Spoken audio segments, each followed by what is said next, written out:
नमस्कार दोस्तों, स्वागत है आपका हमारे मजेदार और ज्ञान भरी वीडियो में। मैं हूं आपके होस्ट सूफिया। हमेशा की तरह लाती हूं हल्का फुल्का ह्यूमर। हमारे साथ हैं चार्टेड अकाउंटेंट विकास जैन, जो फाइनेंस के एक्सपर्ट हैं। हेलो विकास जी, स्वागत है आपका। धन्यवाद सोफिया। नमस्कार दोस्तों, मुझे खुशी है कि आज हम एक बहुत अहम टॉपिक पर बात करेंगे, कॉमर्शियल सिविल रिपोर्ट, यानी आपकी कंपनी का क्रेडिट रिपोर्ट कार्ड। बिल्कुल, सुनने में बड़ा भारी लगता है कमर्शियल सिविल रिपोर्ट, लेकिन टेंशन मत लीजिए, हम इसे आज मजेदार अंदाज में आसानी से समझेंगे। तो चलिए शुरू करते हैं। सबसे पहले तो ये बताइए विकास जी, ये कमर्शियल सिविल रिपोर्ट आखिर है क्या भला? ये कोई सिविल अंकल की रिपोर्ट है या कुछ और? सिविल अंकल नहीं सोफिया, सिविल का मतलब है credit information bureau India limited, जो हमारे देश की क्रेडिट रिपोर्ट कंपनी है। जैसे हमारे पर्सनल लोन और क्रेडिट कार्ड का स्कोर होता है, वैसे ही कंपनी के लिए भी एक क्रेडिट रिपोर्ट होती है। उसे ही कॉमर्शियल सिविल रिपोर्ट या कंपनी क्रेडिट रिपोर्ट कहते हैं। यह रिपोर्ट एक तरह से किसी कंपनी के उधार लेने और चुकाने के इतिहास का पूरा रिकॉर्ड होता है। ओहो, मतलब कंपनी का रिपोर्ट कार्ड, जैसे स्कूल में रिपोर्ट कार्ड हुआ करता था वैसे ही। बिल्कुल सही तुलना है। यह रिपोर्ट कार्ड की तरह ही है, जो बताता है कि कंपनी ने पिछले समय में कैसे फाइनेंशियल बर्ताव किया, समय पर लोन की किस्तें भरी या नहीं, कितने लोन हैं, कब कब देरी हुई वगैरह। इस रिपोर्ट में आपकी कंपनी की सारी क्रेडिट जानकारी रहती है, जो अलग अलग बैंकों और फाइनेंशियल इंस्टीट्यूशन से कलेक्ट की जाती है, और सिविल इसे कंपाइल करता है, क्योंकि पिछले पेमेंट का व्यवहार अक्सर भविष्य के व्यवहार का संकेत देता है। इसीलिए उधार देने वाले बैंक इस रिपोर्ट पर काफी भरोसा करते हैं। समझ गई, यानी अगर मेरी कंपनी ने समय पर लोन चुकाए हैं तो रिपोर्ट चमकती हुई होगी, और अगर देरी हुई तो रिपोर्ट में लाल पीले निशान होंगे। आपने सही पकड़ा। एक अच्छी क्रेडिट हिस्ट्री वाली कंपनी की रिपोर्ट अच्छी मानी जाती है, और खराब हिस्ट्री वाली की रिपोर्ट में नेगेटिव मार्क्स होते हैं, जैसे लेट पेमेंट, डिफॉल्ट आदि के रिकॉर्ड। कॉमर्शियल सिविल रिपोर्ट काफी विस्तृत होती है, इसमें कई सेक्शंस होते हैं, हम आगे उन्हें विस्तार से बताएंगे। रिपोर्ट की तो बात हो गई, अब ये CMR क्या चीज है? सुना है इसका full form company credit rank या सिविल MSME रैंक है। ये नंबर कैसे काम करता है? हाँ, CMR का मतलब है सिविल MSME रैंक। आसान भाषा में ये आपकी कंपनी का क्रेडिट स्कोर की तरह रैंक होता है। जैसे किसी स्टूडेंट की क्लास में रैंक होती है फर्स्ट, सेकंड, थर्ड, वैसे ही कंपनी की क्रेडिट रिलायबिलिटी के लिए सिविल एक रैंक देता है। ये रैंक 1 से 10 के स्केल पर होता है। 1 का मतलब बेहतरीन प्रदर्शन, सबसे कम जोखिम वाली कंपनी, और 10 मतलब बहुत खराब, यानी डिफॉल्ट का सबसे ज्यादा जोखिम। रैंक जितना कम यानी 1 के करीब होगा, कंपनी उतनी ही भरोसे मानी जाती है। तो ये पर्सनल क्रेडिट स्कोर से अलग चीज है ना? बिल्कुल अलग। पर्सनल सिविल स्कोर 300 से 900 के बीच के 3 अंकों की संख्या होती है, पर कंपनी का सिविल रैंक 1 से 10 के बीच का अंक होता है। पर्सनल स्कोर आपकी निजी लोन और क्रेडिट कार्ड इतिहास पर आधारित होता है, जबकि CMR आपकी कंपनी के लोन और क्रेडिट के इतिहास को देखकर सिविल का सिस्टम तय करता है। दोनों ट्रांस यूनियन सिविल द्वारा ही दिए जाते हैं, लेकिन स्केल और मतलब अलग अलग। समझ गई, एक तरह से कंपनी की रैंकिंग हो जाती है। अब ये रैंक निकलता कैसे है? कोई गुप्त फॉर्मूला होगा? थोड़ा डिटेल में बताएं। हाँ, इसका एक एल्गोरिथम है जो कई फैक्टर देखता है। पूरी जानकारी तो सिविल का प्रोप्राइटरी मॉडल है, लेकिन मुख्य तौर पर 2 चीजें बहुत अहम है: पास्ट रिपेमेंट बिहेवियर और क्रेडिट यूटिलाइजेशन। मतलब पिछले 24 महीनों में आपने अपने सभी लोन्स और क्रेडिट की किस्त समय पर भरी है या नहीं, कोई EMI मिस तो नहीं हुई, इसीलिए राशि ओवरड्यू रही, ये सब देखा जाता है। साथ में यह भी देखते हैं कि आपके पास कुल क्रेडिट लिमिट का कितना हिस्सा इस्तेमाल हो रहा है। ओह, यानी अगर मेरी कंपनी ने 2 साल में कभी लेट पेमेंट की या वर्किंग कैपिटल की लिमिट फुल इस्तेमाल करके रखी तो रैंक पर असर पड़ेगा। जी हाँ, रिपोर्ट में पेमेंट रेगुलरिटी दिखती है, कि बताए 24 महीने में कितने पेमेंट समय से हुए और कितने लेट हुए। अगर आपने समय पर भुगतान किया है ज़्यादातर, तो आपकी कंपनी की रैंक अच्छी रहेगी। वहीं अगर कई डिफॉल्ट्स या डीपीडी यानी डिले पेमेंट्स किए हैं, तो रैंक खराब होने के चांस बढ़ जाते हैं। दूसरा फैक्टर है क्रेडिट यूटिलाइजेशन, जैसे वर्किंग कैपिटल लिमिट में औसतन कितना इस्तेमाल कर रहे हैं। अगर हमेशा वर्किंग कैपिटल लिमिट पूरी उपयोग हो रही है, तो ये संकेत देता है कि कंपनी की लिक्विडिटी टाइट है। इससे भी रैंक पर नेगेटिव असर पड़ता है। इसके अलावा और क्या देखते हैं रैंक देने में? हाँ, कुछ और बातें भी असर करती हैं, जैसे रिसेंट क्रेडिट इंक्वायरीज। अगर कंपनी ने हाल में बहुत सारे नए लोन के लिए एप्लीकेशन किए, यानी बहुत सारे हाई इंक्वायरी की, तो इससे लगता है कि कंपनी को पैसे की सख्त जरूरत है। ये नेगेटिव माना जाता है। वहीं अगर इंक्वायरी कम है तो पॉजिटिव। एक्सपोजर और साइज, कंपनी का साइज, एज, कब से स्थापित है, भी एक फैक्टर है। बड़ी और पुरानी कंपनी को थोड़ा सुरक्षित माना जाता है। इसके बाद इंडस्ट्री रिस्क, किस इंडस्ट्री में कंपनी है। कुछ इंडस्ट्री में रिस्क होती है तो उसका भी प्रभाव पड़ता है, जैसे सीजनल बिजनेस है या बहुत वॉलेटाइल सेक्टर है। लेकिन अंत में बहुत मुख्य बात आपकी क्रेडिट हिस्ट्री और वर्तमान क्रेडिट स्थिति ही है। सिविल का सिस्टम पिछले डाटा को एनालाइज करके मशीन लर्निंग वगैरह से ये रैंक निकालता है, जो बताता है कि अगले 12 महीने में कंपनी के डिफॉल्ट करने की कितनी संभावना है। वाह, इसमें तो एआई भी इन्वॉल्व है। अच्छा, एक और बात बताइए, ये रैंक हर किसी कंपनी को मिलता है? कोई कंपनी छोटी हो तो? अच्छा सवाल। पहले सिविल रैंक सिर्फ उन कंपनियों को मिलता था जिनका कुल क्रेडिट एक्सपोजर 10 लाख से 50 करोड़ के बीच हो। अगर इससे कम लोन लिया है कंपनी ने तो रैंक नहीं मिलता था, एनए आता था। लेकिन 2020 में सिविल ने अपना मॉडल सुधार कर 10 लाख से कम एक्सपोजर वाले छोटे इंटरप्राइजेस को भी सीएमआर देना शुरू किया। अब अधिकतर एमएसएमई कवर हो जाते हैं। और हाँ, 50 करोड़ से ऊपर एक्सपोजर वाली कंपनियों के लिए अभी सीएमआर नहीं होता। उनका मूल्यांकन अलग से क्रेडिट रेटिंग एजेंसी करती है। तो सार यह है कि अगर आपकी कंपनी ने बैंक या एनबीएफसी से कोई लोन लिया है और वो 50 करोड़ तक है, तो आपका सिविल रैंक बनेगा। नहीं तो रिपोर्ट तो बनेगी पर रैंक एनए दिखाई दे सकता है। समझ गई, यानी ज्यादातर छोटे मंझोले व्यापार इसके दायरे में आते हैं। चलिए अब जरा गहराई में चलते हैं। इस क्रेडिट रिपोर्ट में ऐसा क्या क्या होता है, यानी रिपोर्ट खोलें तो हमें क्या जानकारी मिलेगी कंपनी के बारे में? इसमें कई सेक्शन होते हैं जो मिलकर कंपनी की पूरी वित्तीय तस्वीर देते हैं। मुख्य तौर पर कई जानकारी शामिल होती हैं, जैसे कंपनी का प्रोफाइल। इसमें कंपनी का नाम, registration detail, address, contact information और कंपनी के जुड़े की पीपल जैसे डायरेक्टर्स, पार्टनर्स की डिटेल रहती है, यानी आपके बिजनेस की पहचान से जुड़ी जानकारी होती। इसके बाद ओनरशिप स्ट्रक्चर, कंपनी का टाइप जैसे प्राइवेट लिमिटेड, पार्टनरशिप या प्रोप्राइटरशिप, और ओनर और मैनेजर्स के नाम। इससे पता चलता है कि कंपनी किसके अधिकार में है। इसके बाद क्रेडिट हिस्ट्री का समरी, एक रिपोर्ट समरी सेक्शन होता है जिसमें आपकी सिविल रैंक, अब तक कंपनी ने कितने क्रेडिट सुविधाएं जैसे लोन, ओवरड्राफ्ट, क्रेडिट कार्ड आदि ली हैं, इसके उनके टाइप, टोटल करंट आउटस्टैंडिंग और पास्ट ट्रेंड दिखते हैं। यहीं एडवर्स इंफॉर्मेशन भी हाईलाइट होती है, जैसे कोई अकाउंट्स एनपीए हुआ हो। Next, payment history.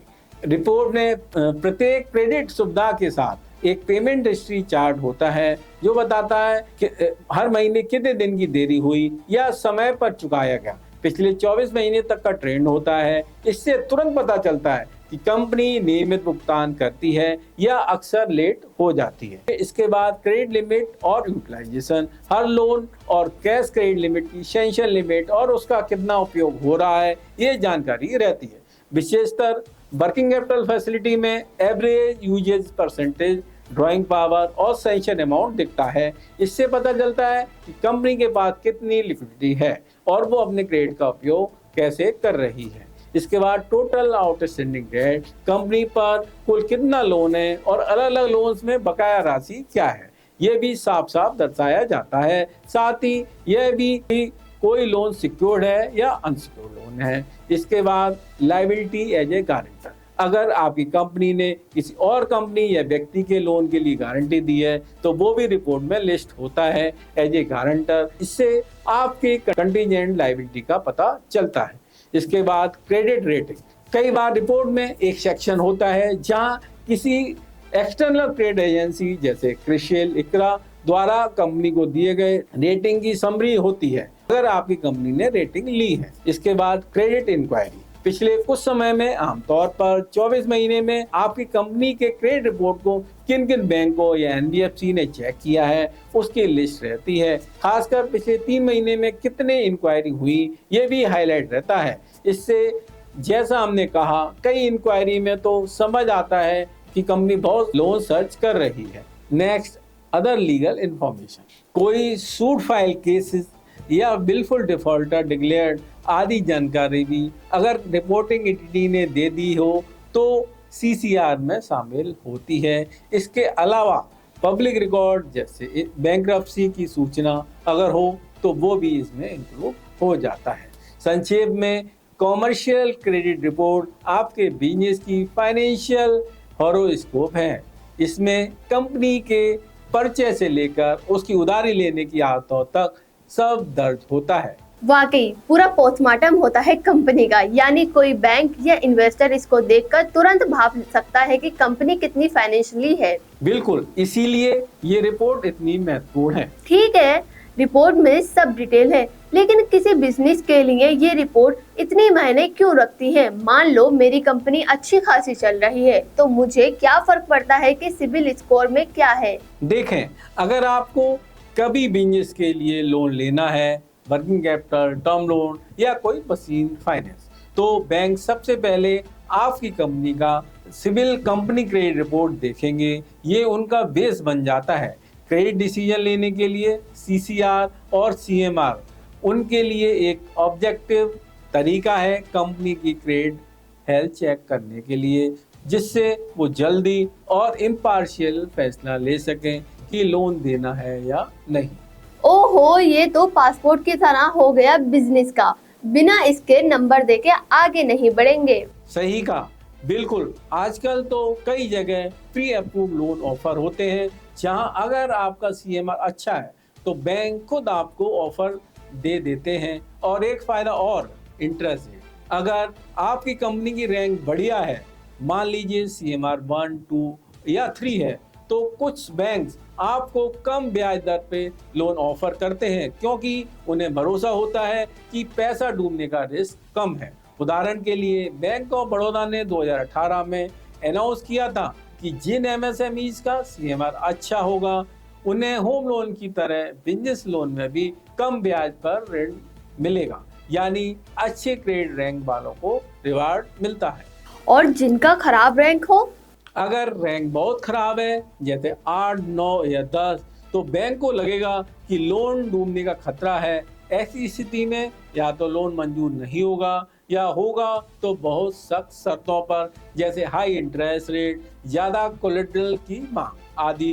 कुल मिलाकर एक स्ट्रॉन्ग क्रेडिट रिपोर्ट बिजनेस के लिए सर्टिफिकेट ऑफ ट्रस्ट है।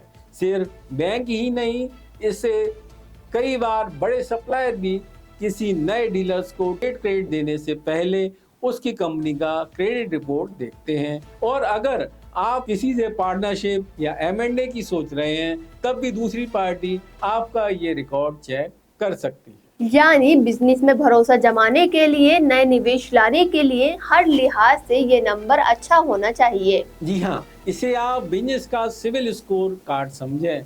जैसे हम व्यक्तिगत जीवन में अपना क्रेडिट स्कोर अच्छा रखते हैं ताकि क्रेडिट कार्ड, पर्सनल लोन आसानी से मिल सके, वैसे ही कंपनी का स्कोर अच्छा होना चाहिए ताकि बिजनेस को फंडिंग बिना अड़चन मिले।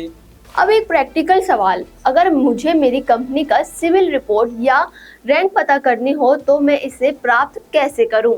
क्या बैंक को एप्लीकेशन देना पड़ेगा या खुद भी निकाल सकते हैं? दोनों तरीके हैं। आमतौर पर जब आप लोन के लिए अप्लाई करेंगे, बैंक स्वयं आपका सीसीआर यानी कंपनी क्रेडिट रिपोर्ट सिविल से लेकर देख लेता है। लेकिन अगर आप खुद बिफोर हैंड चेक करना चाहें कि आपकी स्थिति क्या है, तो आप सीधे सिविल की वेबसाइट से अपनी कंपनी की रिपोर्ट ले सकते हैं। उसके लिए क्या करना होगा? सिविल की कॉमर्शियल रिपोर्ट सर्विस के लिए ऑनलाइन आवेदन करना होता है। प्रक्रिया कुछ ऐसी है। सिविल की वेबसाइट पर जाएं और कंपनी क्रेडिट रिपोर्ट के लिए एप्लीकेशन फॉर्म भरें।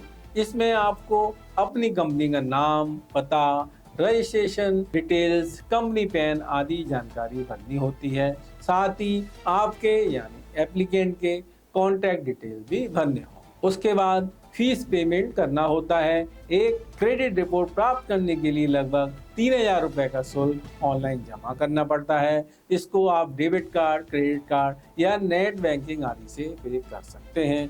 ध्यान दीजिए, पर्सनल क्रेडिट रिपोर्ट तो साल में एक बार फ्री मिलती है, लेकिन कॉमर्शियल रिपोर्ट फ्री में नहीं मिलती। पेमेंट के बाद सिविल आपको एक रजिस्ट्रेशन आईडी और ट्रांजैक्शन आईडी मेल करता है। फिर आपको अपनी कंपनी और ऑथराइज पर्सन के केवाईसी डॉक्यूमेंट अपलोड करने होंगे, जैसे कंपनी का registration certificate, PAN card, authorise signatory का आईडी प्रूफ आदि। ये सब वेरीफाई होने के बाद सिविल आपका कंपनी क्रेडिट रिपोर्ट और सिविल रैंक प्रदान कर देता है। आपको पीडीएफ रिपोर्ट मिल जाएगी, जिसे आप डाउनलोड कर सकते हैं।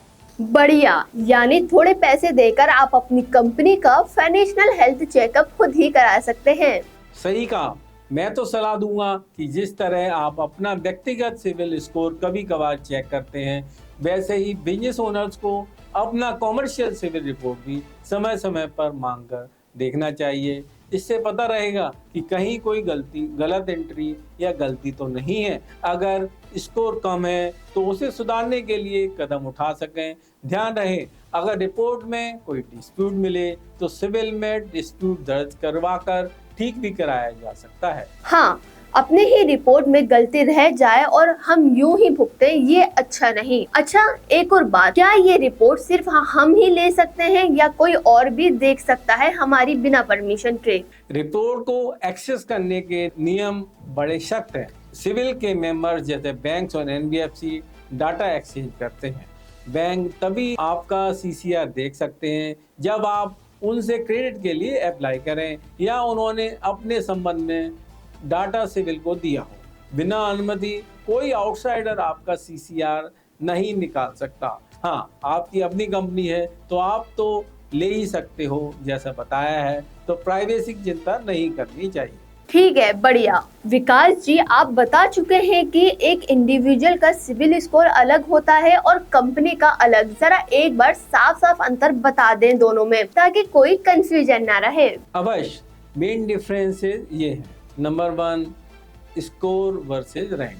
पर्सनल सिविल स्कोर 300 से 900 के बीच एक संख्या है, जबकि कॉमर्शियल सिविल रैंक 1 से 10 के बीच है। पर्सनल स्कोर में आपके व्यक्तिगत क्रेडिट जैसे home loan, auto loan, credit card, personal loan का रिकॉर्ड होता है। कॉमर्शियल रिपोर्ट में कंपनी के term loan, cash credit limit, overdraft limit, letter of credit, bank guarantee आदि बिजनेस क्रेडिट अकाउंट्स का रिकॉर्ड होता है। Next, name and legal identity. Personal report आपके पैन, आधार आदि से लिंक होता है, जबकि कंपनी की रिपोर्ट कंपनी के रजिस्ट्रेशन नंबर, सिन या बिजनेस पैन से लिंक होता है। Next, utilisation. व्यक्तिगत स्कोर का उपयोग credit card, personal loan, home loan आदि में होता है। कॉमर्शियल रिपोर्ट रैंक का उपयोग business loan, working capital facility, trade credit line आदि में होता है। Scope of responsibility. Personal score केवल उसी व्यक्ति की क्रेडिट वर्दीनेस दर्शाता है। कॉमर्शियल रिपोर्ट में कंपनी के साथ साथ कभी कभी प्रमोटर और गारंटी की भी जानकारी जुड़ी होती है, जैसे डायरेक्टर्स का किसी और डिफॉल्ट में होना आदि। सार ये है कि दोनों अलग अलग डॉक्यूमेंट हैं और आपके बिजनेस के लिए आपको एक अच्छी कॉमर्शियल रिपोर्ट की जरूरत पड़ती है। यही आपका खुद का पर्सनल स्कोर अच्छा हो, दोनों में फर्क है, दोनों मैनेज करने पड़ते हैं। यानी अगर मेरा खुद का क्रेडिट स्कोर 800 है पर कंपनी ने गलती से पेमेंट मिस कर दिए तो कंपनी का रैंक खराब हो सकता है और बिजनेस लोन में दिक्कत आएगी। सही? बिल्कुल। पर्सनल और बिजनेस को अलग अलग आंका जाता है। हाँ, यदि आप बहुत छोटे प्रोप्राइटर हैं तो बैंक आपके पर्सनल स्कोर को भी साथ में देखते हैं, लेकिन सिविल का कॉमर्शियल रिपोर्ट अलग ही निकलेगा। आपने बहुत अच्छी तरीके से समझाया है। अब थोड़ा लाइफ से जुड़े उदाहरण हो जाएं तो बातें और स्पष्ट होंगी। क्या आपके पास कोई असली या मजेदार एग्जाम्पल है जहां किसी बिजनेस का सीएमआर उनकी किस्मत का ताला खोलने या बंद करने का कारण बना हो? जरूर, चलिए 2 एग्जाम्पल लेते हैं, एक अच्छा और एक बुरा, ताकि अंतर समझ में आए। उदाहरण नंबर 1, अच्छा सीएमआर बिजनेस को क्या फायदा देता है, इसे समझते हैं। मान लीजिए एबीसी इलेक्ट्रॉनिक नाम की एक छोटी कंपनी है, उसका सीएमआर शुरू से ही 3 से 4 के आसपास रहा। इन्होंने अपने सभी लोन की पेमेंट समय पे की, कभी डिफॉल्ट नहीं किया और क्रेडिट यूटिलाइजेशन भी लिमिट में रखा। जब इन्होंने अपने बिजनेस का विस्तार करने के लिए बैंक से 50 लाख का लोन मांगा तो बैंक ने इनका क्रेडिट रिकॉर्ड देखकर तुरंत अप्रूवल दे दिया। अच्छा रिपोर्ट कार्ड होने से बैंक को भरोसा था कि पैसा डूबेगा नहीं, बल्कि बैंक ने इन्हें कॉम्पिटिटिव इंटरेस्ट रेट पर लोन ऑफर किया, क्योंकि ये लो रिस्क कैटेगरी में आते हैं। इसी तरह एबीसी इलेक्ट्रॉनिक ने एक अच्छी क्रेडिट हिस्ट्री की बदौलत आसानी से चीप इंटरेस्ट रेट पर फंड जुटा लिया और बिजनेस ग्रो कर लिया। अब समझते हैं उदाहरण नंबर 2, खराब सीएमआर बिजनेस को नुकसान। अब XYZ टेक्सटाइल को लीजिए। कुछ साल पहले इनके बिजनेस में दिक्कत आई, इन्होंने कई महीने तक बैंक के लोन की किस्त लेट जमा की। नतीजा कि उनका सीएमआर गिरकर 8 आ गया, जो कि हाई रिस्क कैटेगरी में आता है। जब इन्होंने नया लोन मांगा मशीन खरीदने के लिए तो कई बैंकों ने उनका एप्लीकेशन देखकर रिजेक्ट कर दिया, क्योंकि रिपोर्ट में बार बार डीपीडी और लेट पेमेंट के निशान थे।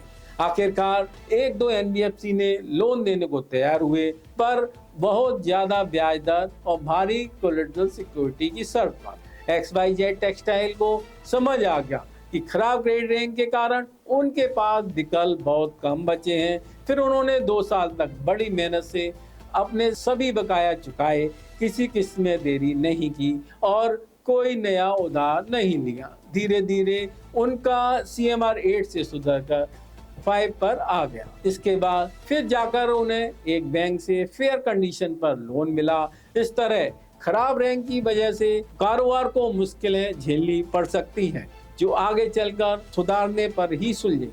ये तो बिल्कुल सीधा संदेश मिल गया। उधार लोगे तो समय पर चुकाओ, वरना बिजनेस पर पड़ेगा भारी। सही कहा आपने। और वाकई आजकल आंकड़े भी यही बताते हैं कि ज्यादातर एमएसएमई जिनका रैंक 6 या उससे बेहतर है, उन्हें फंडिंग पाने में ज्यादा दिक्कत नहीं आती।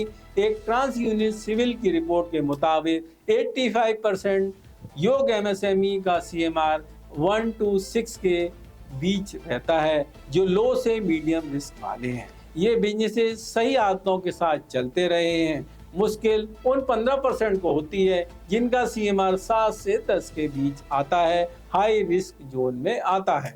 उनमें कई डिफॉल्ट या स्ट्रेस अकाउंट्स होते हैं, इससे कम लोन मिल पाते हैं। तो कहने का मतलब सीएमआर को 1 से 6 के बीच रखना है तो चांदी ही चांदी। 7 और 10 के बीच पहुंच जाए तो बैंक वाले हाथ जोड़ लेते हैं आपसे। आपकी शैली मजेदार है, पर कुछ हद तक सही है।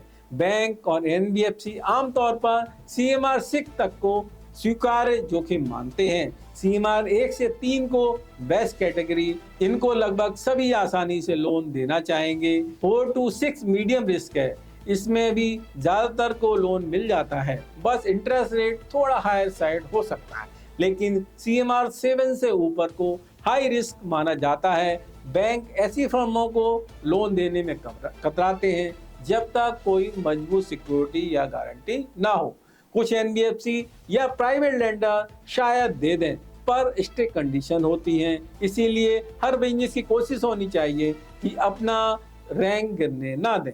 जी, आखिर prevention is better than cure. बाद में सुधारने से अच्छा है शुरू से ट्रैक रिकॉर्ड अच्छा बनाए रखें। ठीक है विकास जी, अंत में हमारे लिसनर को कुछ टिप्स देना चाहेंगे कि अपनी कमर्शियल सिविल रिपोर्ट सुधारने या अच्छी रखने के लिए क्या करना चाहिए, एक समरी हो जाए।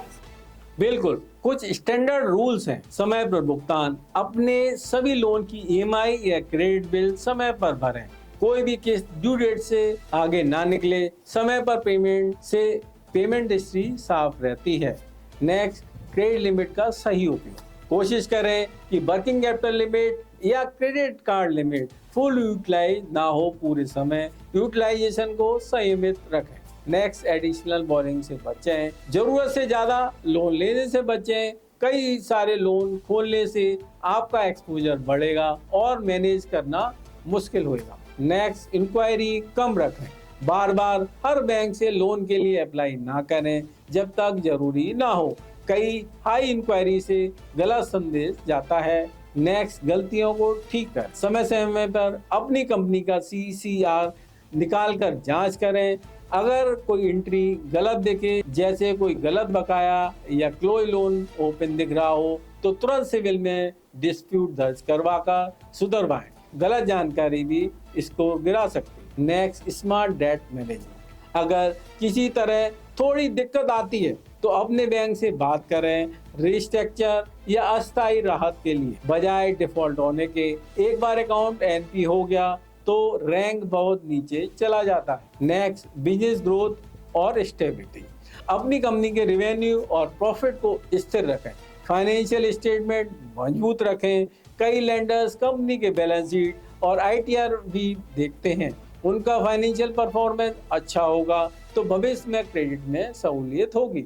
बहुत बढ़िया। ये टिप सुनकर तो मुझे भी समझ आ गया कि प्रॉब्लम कहाँ होती है और उसे ठीक कैसे किया जाता है। ये सब बातें अपनाने से आपका सिविल रैंक अपने आप बेहतर रहेगा और एक बेहतर CMR का मतलब है बिजनेस के लिए ज्यादा मौके, लोन आसानी से कम ब्याज दर पर और सप्लायर कस्टमर का भरोसा। सही बात। तो दोस्तों, कुल मिलाकर संदेश यही है कि बिजनेस की क्रेडिट वर्थीनेस उतनी ही जरूरी है जितनी हमारी हेल्थ की। अगर आपने इसे मेंटेन किया तो बिजनेस को फाइनेंस की कमी नहीं होगी और आप उतना ही ऊंचाइयां छू सकते हैं, वरना पैसा अटक सकता है। ठीक कहा। आजकल के कॉम्पिटिटिव मार्केट में फाइनेंस अवेलेबिलिटी एक बड़ी चीज, तो अपनी क्रेडिट रिपोर्ट दुरुस्त रखना एक तरह से बिजनेस के हेल्थ फैक्टर्स है। आशा है कि आपको आज का एपिसोड पसंद आया होगा। हमने हंसी मजाक में एक गंभीर विषय को आसान शब्दों में समझा दिया। मैं तो काफी कुछ सीखे हूँ। अब जाकर सबसे पहले अपनी कंपनी का कमर्शियल सिविल रिपोर्ट